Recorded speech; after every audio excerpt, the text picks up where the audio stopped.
Я забыла. Ұмытып кетіппін продырявить. Ой-бай! Фонтан. Қараңыздар, это шо? Ұмытып кетіппін ғой кесуге. Мана қайнамай тұрып кесу керек еді ғой. Көбігін төгіп тастап жатады. Кейде дүкеннен ет сатып аласың ғой. Қайнаған кезде көбік шығып жатады. Қап-қара көбік шығып жатады, алып атасың. Яғни қаны шықпаған мал. Бауыздап, қанын шығармаған. Дүкенде солай сата береді ғой. Ауылдың ет ғой, таза, сондықтан сорпасын төкпеймін. Негізі көбік өте көп емес, просто мен уақытында алмағанмын. Екі тазаладым, көбігін алдым, қараңыздар, тап-таза, өзінің майы шығып жатқан. Неге барынша көбігін алдым, қайнап жатыр. 1 сағаттай пісіреміз, где-то жарты сағаттай қайнады, енді 1 сағат.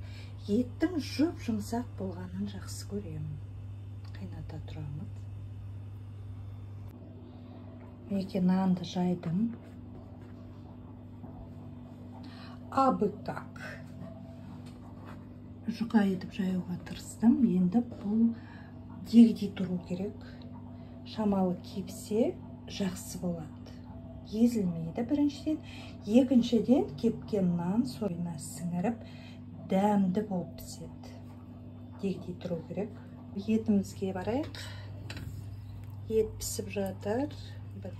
30-40 минутта пісіп. Картопымызды салып жүреміз.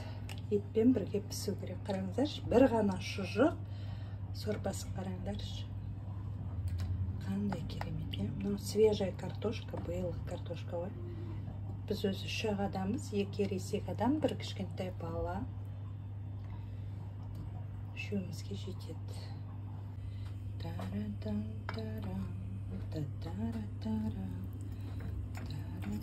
Жетеді, ойлайды. Бұрыш қосамыз. Алғана қосамыз. Қайнай тұрсын. Какая красота! Ну какая красота!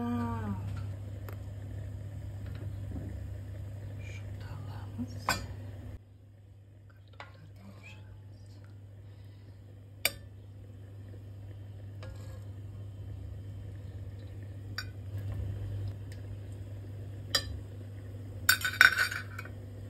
Так, асын қосамыз. Қазір қайнаған кезде, қатты қайнаған кезде еттің нанын салып жүреміз. Былай бір бөлеміз. 4 бөлшекті апарып қайнап жатқан сорпаға